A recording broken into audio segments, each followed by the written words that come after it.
Hello guys. रेशवा academy पे रेशवा semester पे आप लोगों का तहे दिल से स्वागत है। चलते हैं, क्या पढ़ा रहे थे बीडब्ल्यू में, पहले देख लीजिए एक बार मैंने क्या पढ़ा दिया था। मैंने आपको देखिए, मैंने आपको आरएलसी सर्किट का पैरेलल कॉम्बिनेशन बता रहा था। पहले आरएल का हो चुका था, आरसी का हो चुका था। अब हम पढ़ेंगे कि एलसी को अगर पैरेलल में जोड़ते हैं तो क्या बनेगा, उसमें कैसे कॉम्बिनेशंस बनेंगे। तो पहले आरएल का देख लेते हैं। जब आरएल को मैंने पढ़ाया था, आर और एल को समांतर में लिया था, अलग अलग वेक्टर बनाया था, दोनों में कॉमन इस बार क्या होगा, वोल्टेज, और दोनों में अलग अलग क्या होगा, करंट होगा। तो पहले वोल्टेज को लेकर मैंने वेक्टर बनाया था, वोल्टेज को खींच लिया था, फिर आईएल को, आरएल को, सॉरी आईआर को और आईएल को फिर मैंने खींचा था, दोनों का रिजल्टेंट निकाला था, वो आई होगा, जो करंट यहां से जा रही है मेन आई होगा। ठीक है, तो ये पढ़ा रखे हैं, इसका वेक्टर डायग्राम, इसका इक्वेशन, इसका पावर, इसका इंपेडेंस और इसका पावर फैक्टर कैसे काम करेगा। आरएल हो गया। फिर मैंने इसके बाद जस्ट आपको आरएल के बाद मैंने एल आर एस सी भी बताया था। आर हो और सी हो तो उसका कैसे बनेगा, सेम टू सेम था, थोड़ा सा चेंज करना था इसमें कि करंट आगे चला जाएगा। ठीक है, सेम टू सेम था। अब देखिए, इसमें पढ़ने से क्या फायदा होता है, जो पहले की चीजें पढ़े हैं ना, अब ये पढ़ेंगे तो और आपको याद होता जाएगा, पीछे की चीजें जो सब है वो कंठस्थ होता जाएगा कि हाँ ऐसे ऐसे काम इस पर हो रहा था। अब हम चलेंगे अगला टॉपिक। देखो क्या क्या पढ़ लिए थे हम। आर एल का पैरेलल, आर और सी का पैरेलल। ठीक है, अब हम पढ़ेंगे एलसी का पैरेलल कॉम्बिनेशन। ठीक है, तो हमारा हेडिंग क्या हो जाएगा यहां पर, तीसरा, थर्ड होगा LC in parallel, LC in parallel. ठीक है बाबू, इसको मैं रफ कर दे रहा हूं क्योंकि जरूरत नहीं है, बस वैसे बता दिया था कि आपको क्या क्या पढ़ना है। ओके, चलो अब एल और सी को एक साथ लो और पैरेलल में लो और देखो कितने कंटेंट हमारे प्राप्त होते हैं। तो चलो पहला बताओ क्या बताते हैं इसमें। पहला हम बनाते हैं इसका सर्किट डायग्राम।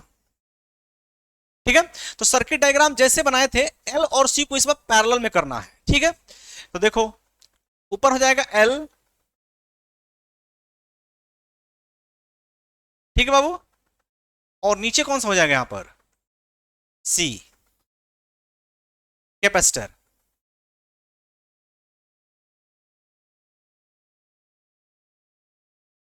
ये हो जाएगा तुम्हारा एल और सी इन पैरेलल हो जाएगा। ये हो जाएगा एल और ये कौन सा हो जाएगा, सी। और यहां से जो करंट जा रही है आई, करंट कितने भागों में बटेगा, दो भाग में, एक हो जाएगा आईएल और एक हो जाएगा आईसी।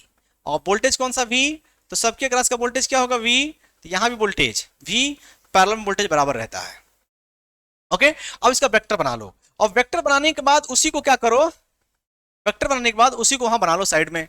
तो इसके लिए बताओ, अगर वोल्टेज इधर है तो करंट नीचे रहती है, कौन सा, आईएल, कितना डिग्री से, 90 डिग्री से।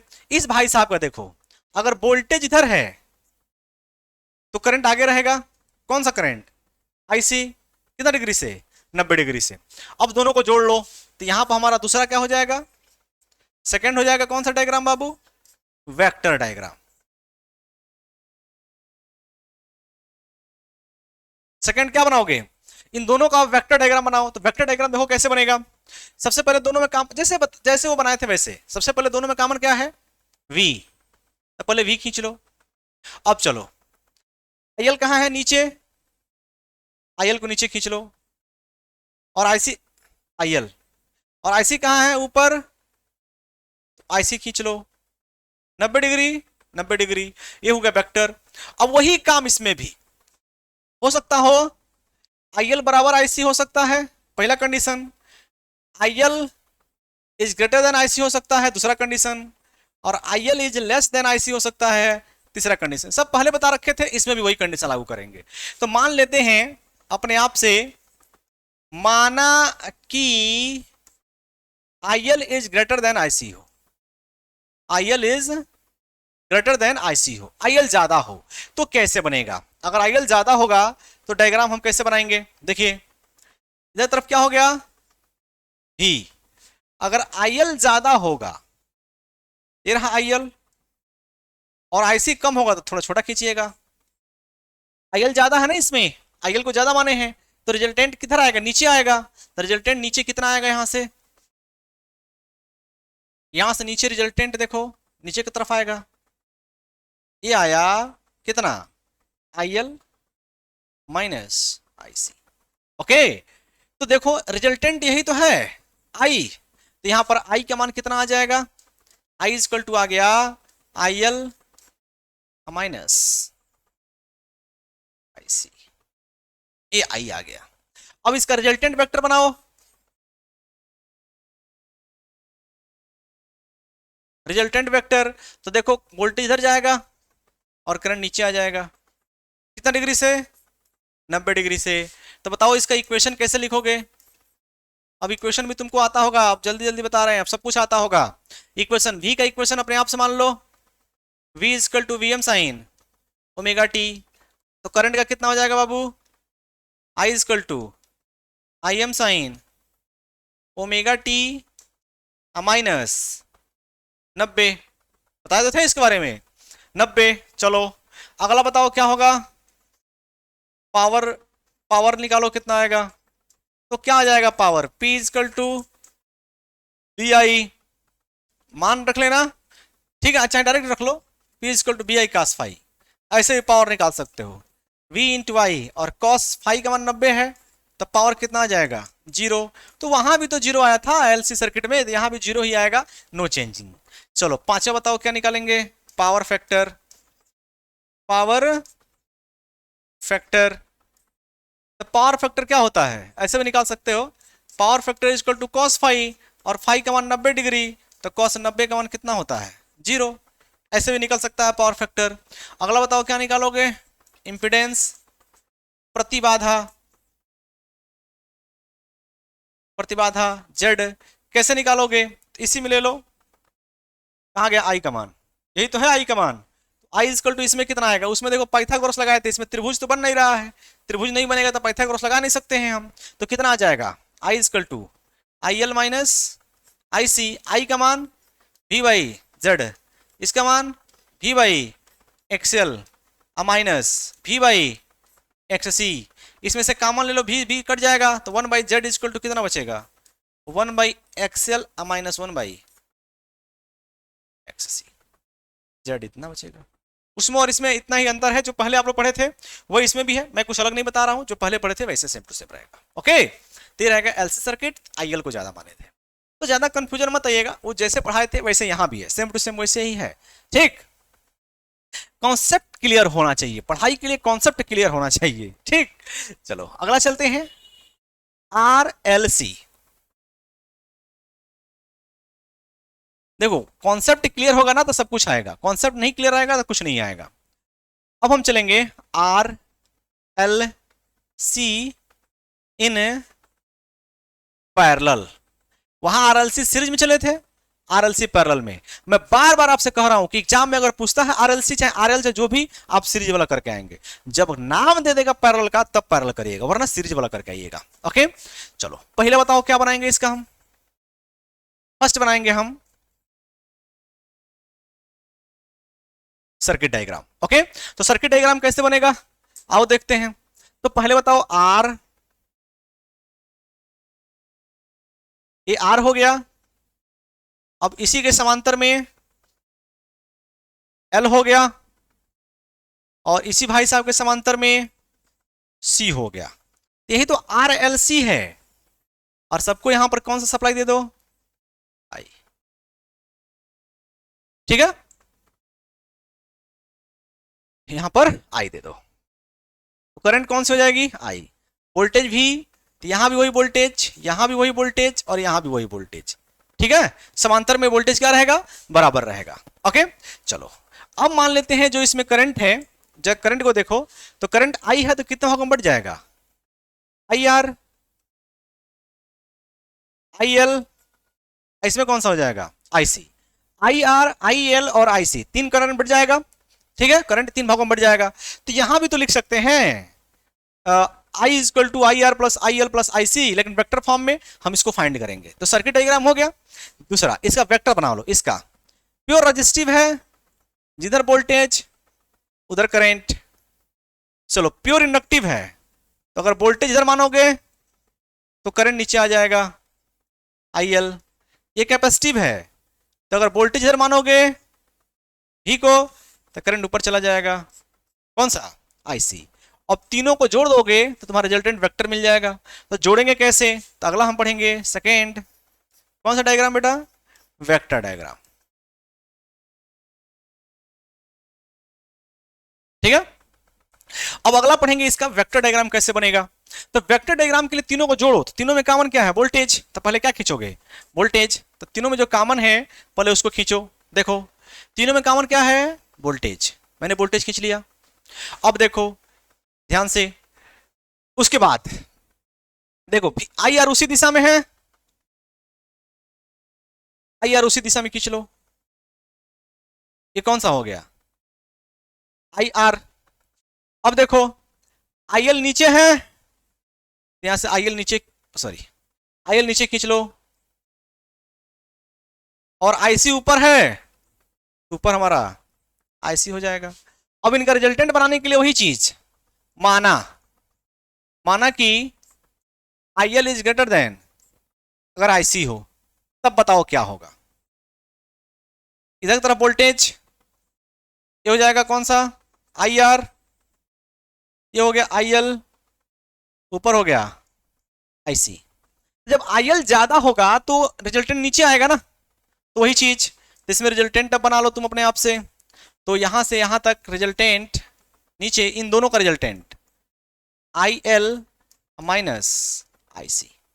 अब वेक्टर हमारा कैसे बन जाएगा, देखो इधर की तरफ कौन सा हो जाएगा, V। अब नीचे की तरफ देखो, ये आ गया कौन सा, IL माइनस IC, और ये कौन सा हो गया, IR। यहां से मिला दो, resultant current I angle phi, resultant current, resultant voltage. अब उसको बाहर ले लो। तो जब बाहर लोगे तो देखो इसका डायग्राम कैसे बन जाएगा, रिजल्टेंट वोल्टेज और रिजल्टेंट करंट एंगल फाई। अब हम चलेंगे किस पर, इक्वेशन पर। ओके, इक्वेशन पर अगर मान लो तुम IC ज्यादा मान लिए, IC अगर ज्यादा होता तो ग्राफ ऊपर चला जाता, ये उधर बन जाता। ठीक है, अगर LC ज्यादा, IC ज्यादा माने, IL ज्यादा माने हो तो नीचे आ जाएगा, वो डिपेंड करता है उसके ऊपर। ओके, अब बताओ यहां पर देखो क्या आ जाएगा, इक्वेशन B का इक्वेशन अपने आप से कितना लिख लो, V equal to VM sine omega T. तो करंट का कितना आ जाएगा बाबू, I equal to IM sine omega T minus phi, क्योंकि पीछे चल रहा है तो माइनस लगा देना यहां पर। ठीक है, तो इक्वेशन हो गया चौथा निकालेंगे क्या हम, पावर। तो पावर कैसे निकालोगे बताओ, अगर पावर निकालना है तो कैसे, वही चीज P equal to V into I, V का मान VM साइन ओमेगा टी, और I का मान IM sine omega T minus phi. इसका कितनी बार सॉल्व कराए हैं, तो वही अभी भी आएगा, P एवरेज जो लोगे तो कितना आएगा, V I cos फाई। पार का फॉर्मूला अभी भी वही रहेगा, cos फाई आएगा ना, फाई है तो cos फाई आएगा। ओके, तो पावर का फॉर्मूला इतना हो जाएगा। अगला बताइए, पांचवा,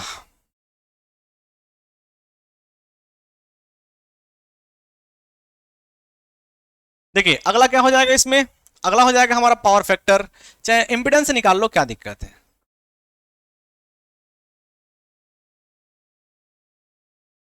इंपिडेंस।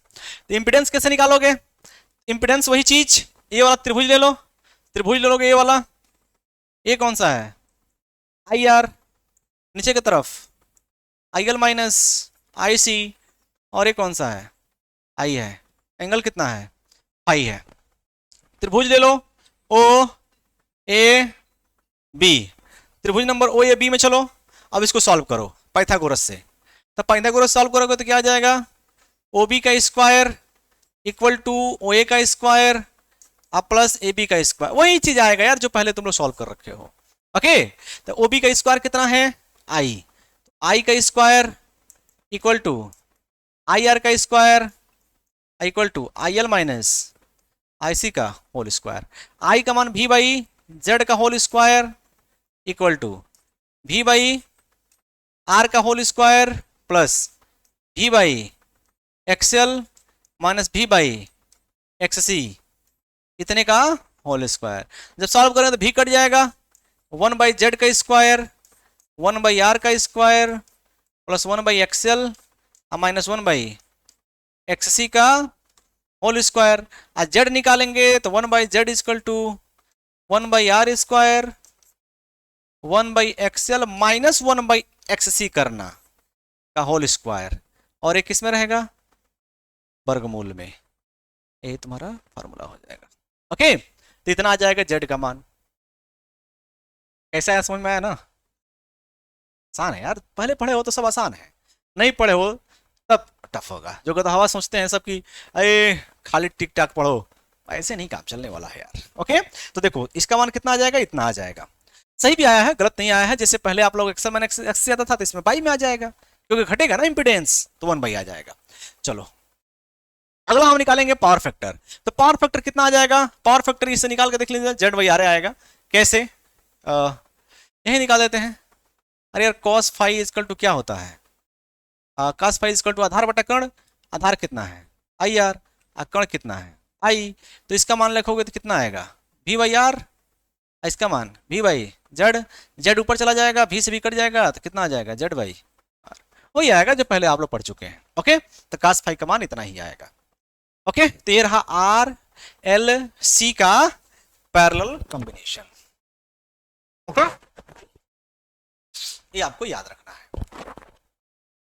इसमें भी थोड़ा हम आते हैं एक चीज, रेजोनेंस क्या होता है पैरेलल सर्किट में।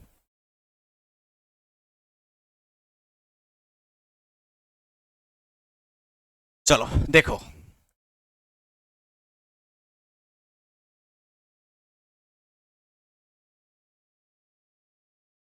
रेजोनेंस, ठीक है, किस में हम देखेंगे रेजोनेंस, पैरेलल में देखेंगे। तो जैसे वहां वैसे यहां पैरेलल में रेजोनेंस क्या होगा, देखो ठीक। चलो पहले सर्किट बना लो, अभी निकाले थे ना आर एल सर्किट के लिए। अच्छा, थोड़ा सा इसमें एग्जाम में आता नहीं है, मैं पहले बताता रहा हूं। एग्जाम में रेजोनेंस जो आएगा वो सीरीज वाला लिखेंगे, समांतर का रेजोनेंस नहीं आता है, इसलिए मैं थोड़ा इसको टर्म्स में कम बता रहा हूं। कंफ्यूजन मत होइएगा अपने आप में, एग्जाम में ये नहीं आएगा, आएगा तो किसका आएगा, सीरीज वाला आएगा। लेकिन देख लेते हैं एक बार रेजोनेंस क्या होगा इसमें। जैसे एक आर हो, एक एल हो और एक सी हो। यहां से सप्लाई दीजिए,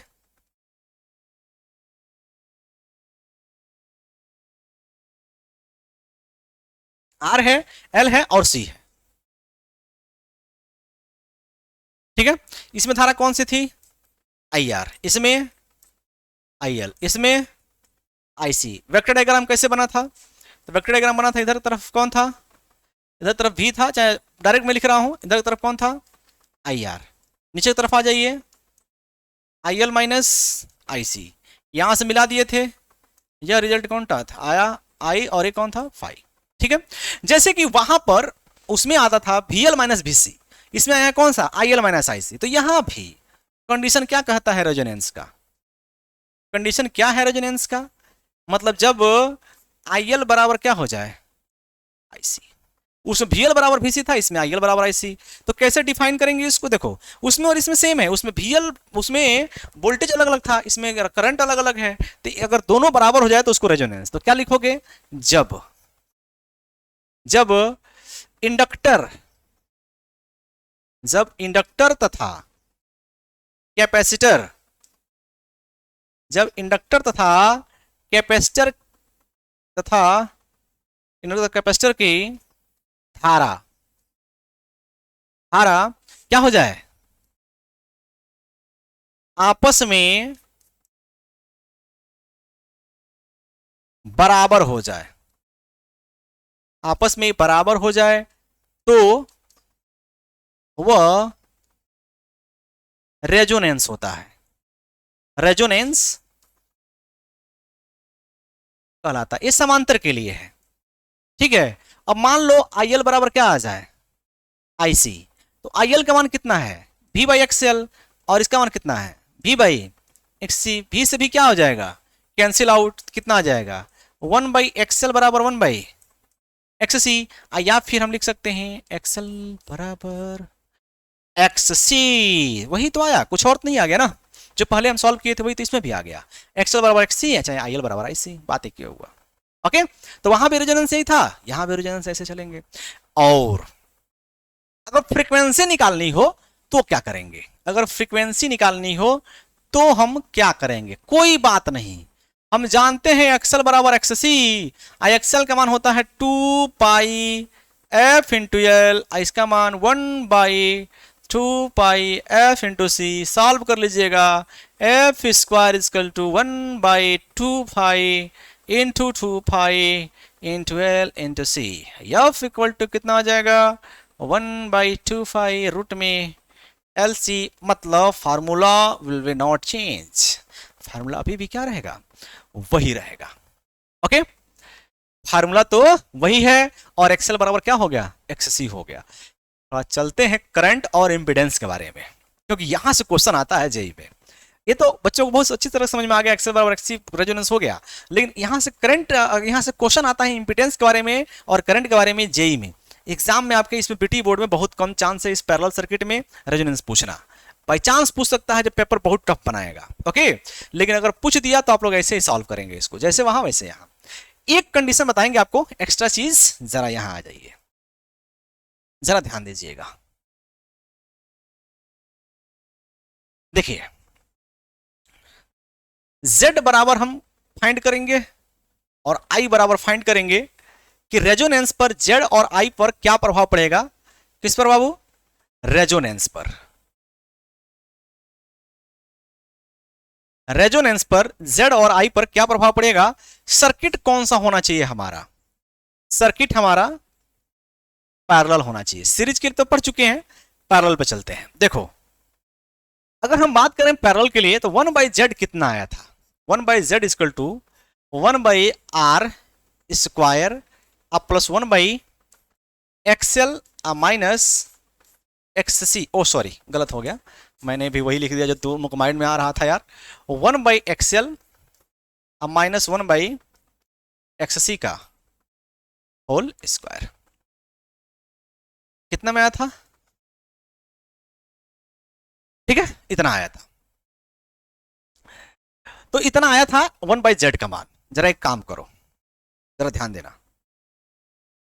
अगर मैं बात करूं कि इस समय अगर रेजोनेंस हो, अगर इस समय अगर रेजोनेंस हो तो XL बराबर क्या आ जाएगा?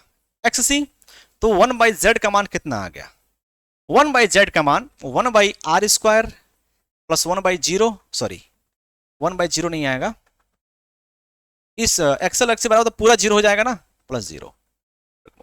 तो Z का मान कितना आ गया? R के बराबर आ गया। इसमें भी Z बराबर कितना आएगा? R के बराबर। लेकिन जरा मैं बात करूं, मैंने अभी आपसे क्या कहा था, जब चीजें समांतर में जुड़ती हैं ना, जब चीजें समांतर में जुड़ती हैं तो रिजल्टेंट प्रतिरोध कम काम करता है। जैसे अगर मान लीजिए यहां पर 2 रेजिस्टेंस को हम सीरीज में समांतर में जोड़ दें, चाहे 3 रेजिस्टेंस को हम समांतर में जोड़ दें, एक है 2 ओम, एक है 3 ओम और एक है 4 ओम, तो इनका जो रिजल्टेंट आएगा R ना, R इज लेस देन 2, 3 और 4 ओम, इनसे कम ही आएगा। ठीक है, समांतर में जोड़ने पर प्रतिरोध घट जाता है। तो यहां भी तो वही था, अगर समांतर में जोड़े थे RLC को तो रिजल्टेंट जो इंपीडेंस काम करेगा, चाहे R हो, चाहे XL हो, चाहे XC से कम काम करेगा। ओके भाई, अगर हम समांतर में जोड़ रहे हैं किसको? R को, L को और C को, मतलब जो Z काम करेगा इज लेस देन R से, चाहे XL से और चाहे XC से क्या आएगा? कम आएगा। ओके, अब बात यहां पे ये आ रही है कि अगर हम देखें रेजोनेंस कंडीशन में Z तो किसके बराबर आ गया? R के बराबर। मतलब इंपीडेंस बढ़ा कि घटा? तो इंपीडेंस बढ़ा, पहले R से कम काम कर रहा था, लेकिन रेजोनेंस कंडीशन में R के बराबर हो गया, मतलब इंपीडेंस बढ़ जाता है। याद रखेंगे, क्या याद रखना है? नोट ये याद रखना है कि क्या याद रखना है? ये क्वेश्चन आता है जेई में, याद रखना है कि पैरेलल में रेजोनेंस हो, पैरेलल में रेजोनेंस हो तो, यदि पैरेलल में रेजोनेंस हो तो प्रतिबाधा बढ़ जाता है, प्रतिबाधा क्या हो जाएगा, बढ़ जाता है। और प्रतिबाधा होगा तो धारा क्या हो जाएगी, घट जाएगी। तो दूसरा नोट याद रखना है कि पैरेलल में, ये ध्यान रखना उल्टा होता है उसके, और यहां पर पैरेलल में रेजोनेंस पर, पैरेलल में रेजोनेंस पर धारा घट जाता है। अरे यार प्रतिबाधा बढ़ेगा, धारा क्या हो जाएगा, घट जाता है। ये चीज याद रखना है आपको, क्योंकि ये सब क्वेश्चंस आते हैं कि पैरेलल में रेजोनेंस पे क्या होगा। तो आप तो याद करें रेजोनेंस में प्रतिरोध कम काम करता है, लेकिन अगर वही पैरेलल होगा तो रेजोनेंस पर प्रतिरोध बढ़ेगा, मतलब जेड बढ़ेगा और धारा घटेगी। ठीक सीरीज का उल्टा होता है इसमें, ये बात याद रखना है। तो ये सब क्वेश्चंस थोड़ा आ सकता है, आगे के लिए आएगा। इसमें तो डिप्लोमा में बहुत कम चांस है इसके आने का, बहुत टफ पेपर बनाएगा तब ये क्वेश्चन आ सकता है, वरना नहीं आता है। ओके तो रेजोनेंस पर इसको याद रखिएगा। तो आरएलसी में रेजोनेंस कैसे काम करता है वो मैंने आपको बता दिया है कि आरएलसी में रेजोनेंस ऐसे काम करेगा। ओके ये टर्म्स आपको याद होना चाहिए कि रेजोनेंस क्या है, कैसे काम कर रहा है। चलिए आरएलसी का हो गया, R L R C L C और आर एल सी, जितना पैरेलल था मैंने आपको पढ़ा दिया। एक पैरेलल और पढ़ाएंगे जब आर एल को सीरीज में और आर सी को सीरीज, और उन दोनों का पैरेलल करेंगे। थोड़ा टफ है लेकिन एग्जाम में आ जाता है, कभी कभी सस्पेक्टेंस के नाम से आ जाता है, अनुकारिता के नाम से आ जाता है। जरा एक चीज देखते हैं, रेजोनेंस आरएलसी पूरा खत्म हो चुका है। आरएलसी मैंने बता दिया है आपको, क्या सीरीज बता दिया है, समांतर बता दिया है। ओके अब हम पढ़ेंगे पावर, जो मैं आपसे बार बार कह रहा था कि पावर 3 प्रकार के होते हैं। अब उसी पावर के बारे में यहां पर चर्चाएं होंगी, कैसे कौन सा पावर निकालेंगे यहां पर चर्चा करेंगे, बहुत इंपॉर्टेंट है, एग्जाम में आता है ये। ओके चलिए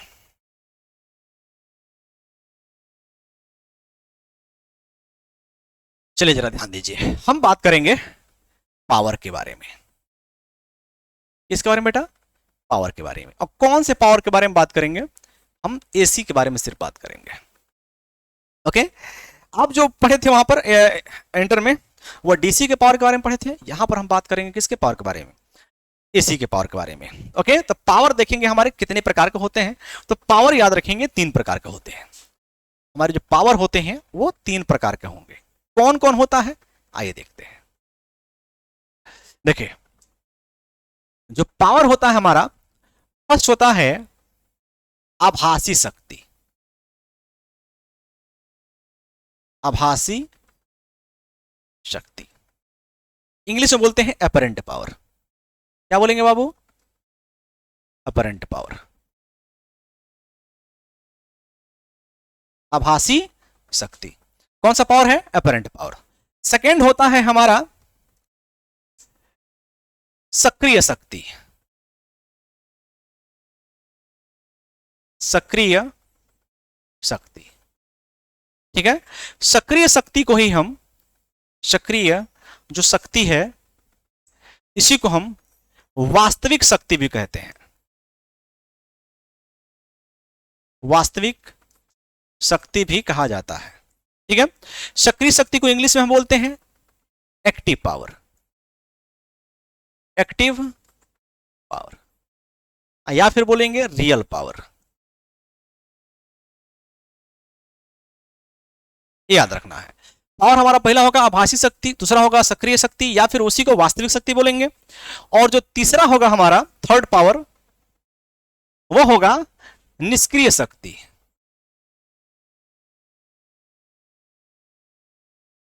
निष्क्रिय शक्ति।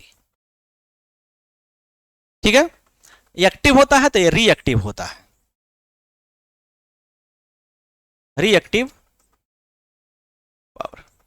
तो पावर हमारे कितने प्रकार के होते हैं, 3 प्रकार के, आभासी, सक्रिय, वास्तविक और रिएक्टिव पावर। ओके 3 पावर होंगे। अब इस पावर को मैं अलग अलग लिख रहा हूं, जरा ध्यान दीजिएगा, इंग्लिश में लिखूंगा और फार्मूला बनाऊंगा इसमें। चलिए हम फर्स्ट पढ़ेंगे apparent power.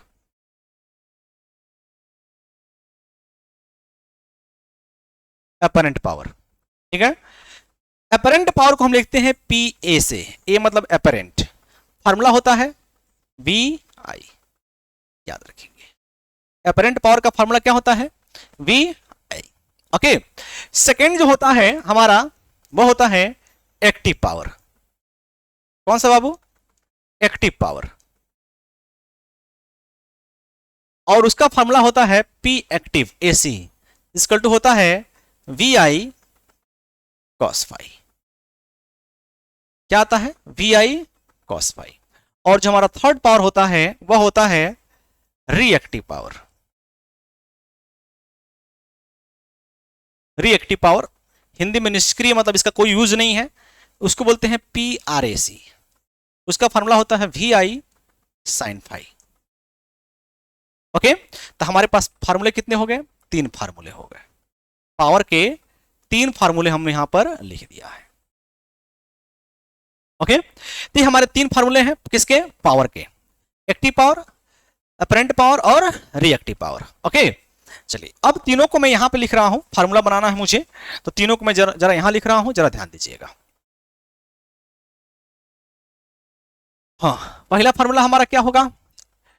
P A first होगा apparent power P A equal to V I, equation number first. चलिए, अपरेंट पावर के बाद आएगा पी एक्टिव, वो होगा V I cos phi, equation number second. Third होगा P R A C reactive power V I sine phi, equation number. Okay, ये 3 फार्मूले हमारे बन रहे हैं। एक काम करिए, यहां पर हम क्या करेंगे, समीकरण नंबर 1 बटा कर देंगे समीकरण नंबर 2। अगर समीकरण नंबर 1 बटा 2 करेंगे तो कितना आ जाएगा? यहां से पी ए सी बटा कितना आ जाएगा? पी ए सी, मतलब पी ए अपरेंट पावर बटा कितना आ जाएगा? P A C equal to क्या आ जाएगा? वी आई बटा कितना आ जाएगा? V I cos phi. अगर मैं वी आई से वी आई काट दूं तो बचेगा कितना? 1 बाई कॉस फाई। ओके, तो यहां से कॉस फाई कितना आ जाएगा? कॉस फाई इक्वल टू आ जाएगा एक्टिव पावर बटा अपरेंट पावर, आ जाएगा ना यहां से। तो कॉस फाई ही तो आपका पावर फैक्टर होता है। कॉस फाई क्या होता है? Power factor. तो आप चाहें तो एक और पावर फैक्टर का डिफिनीशन यहां से बना सकते हैं। क्या बना सकते हैं पावर फैक्टर का डिफिनीशन? आप चाहें तो, मतलब मैं अलग से ये बता दे रहा हूं, एक पावर फैक्टर मैंने वहां पढ़ा रखा था लेकिन छोड़ दिया था मैंने जानबूझ के, ताकि यहां बताएंगे। पावर फैक्टर का डिफिनीशन क्या बना सकते हैं? एक्टिव पावर, ये कौन सा है? एक्टिव पावर है, और ये कौन सा है? अपरेंट पावर है।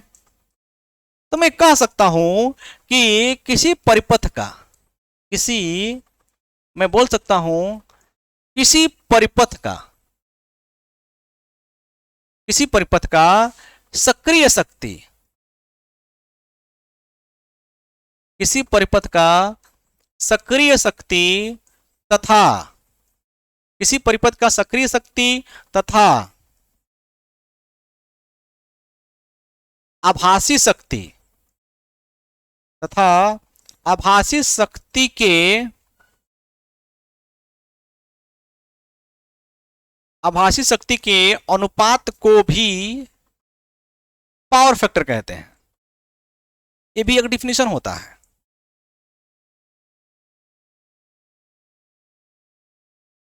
ठीक है, तो आप किसी भी सर्किट के एक्टिव और अपरेंट पावर के अनुपात को भी पावर फैक्टर कह सकते हैं।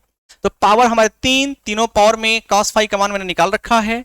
जरा और आगे चलिए, P इक्वल टू, अगर मैं चाहूं तो समीकरण नंबर 1 आप बटा कर दीजिए समीकरण नंबर 3। समीकरण नंबर 1 बटा 3 कर दीजिए। समीकरण नंबर 1 बटा 3 करेंगे तो 1 का मान कितना है? वी आई, मतलब एक्टिव अपरेंट पावर अब बटा कितना हो जाएगा? रिएक्टिव पावर, इक्वल टू कितना आ जाएगा? वी आई और डिवाइड बाई कितना आ जाएगा? V I sine phi. फिर वी आई से वी आई क्या हो जाएगा? कैंसिल आउट हो जाएगा। 1 बाई कितना बचेगा बाबू? Sign phi. ओके, तो यहाँ 1 बाई साइन फाई आ रहा, साइन फाई का मान यहाँ से निकाल लीजिए। ओके, हाँ बहुत पढ़ाई हो गया आज। साइन फाई का मान निकालिए। तो यहाँ पर साइन फाई कितना आ जाएगा? साइन फाई आ जाएगा, देखिए साइन फाई कितना आ जाएगा यहाँ से?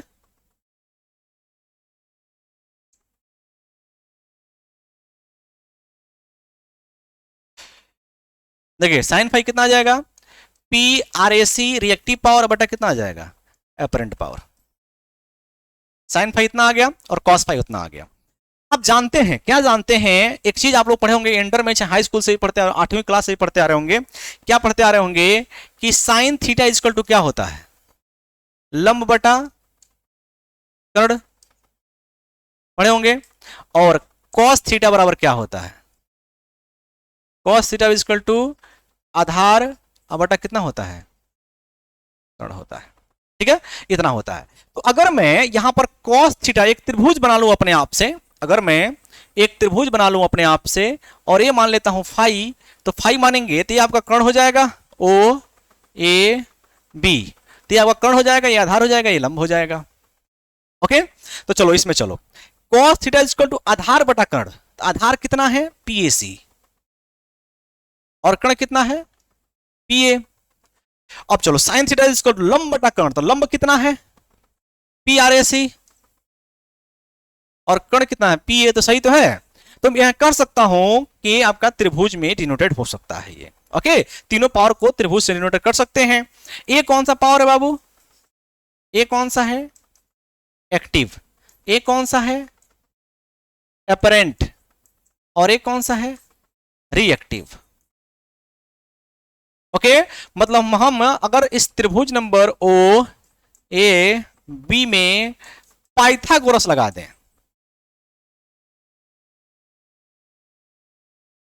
अगर हम त्रिभुज नंबर ओ ए बी में पाइथागोरस लगा दोगे तो क्या आएगा, पाइथागोरस लगाओगे तो देखो अपरेंट पावर का होल स्क्वायर, कर्ण का स्क्वायर इक्वल आधार का स्क्वायर प्लस लंब का स्क्वायर, एक्टिव पावर का whole square plus reactive power का होल स्क्वायर, यही तो आएगा।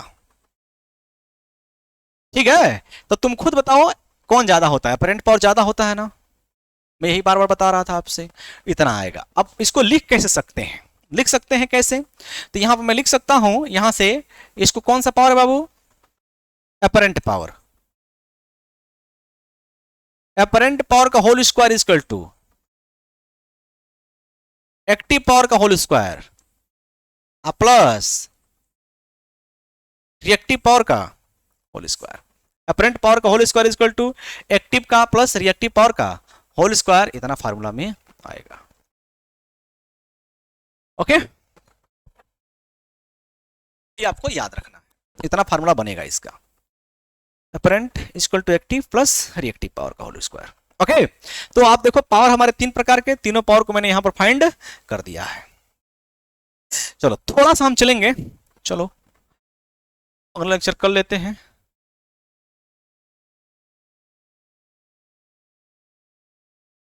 ठीक है, इतना सही है। चलो, तो एक्टिव पावर हमारे तीन प्रकार के हो जाएंगे ना, तो अब बताओ तुम लोग कि क्या हमारा यहां पर क्या हमारा एक्टिव पावर और रिएक्टिव, मतलब अपरेंट पावर और एक्टिव पावर वी आई, और देखो यहीं पे लिखे हैं फॉर्मूला वी आई और वी आई कास फाई बराबर हो सकते हैं, नहीं हो सकते हैं ना, दोनों का मात्रक अलग अलग होता है। अब अगले लेक्चर में इसका मात्रक बताएंगे कि इसका मात्रक कैसे होता है। ठीक है, ओके, आज के लिए इतना, थैंक यू।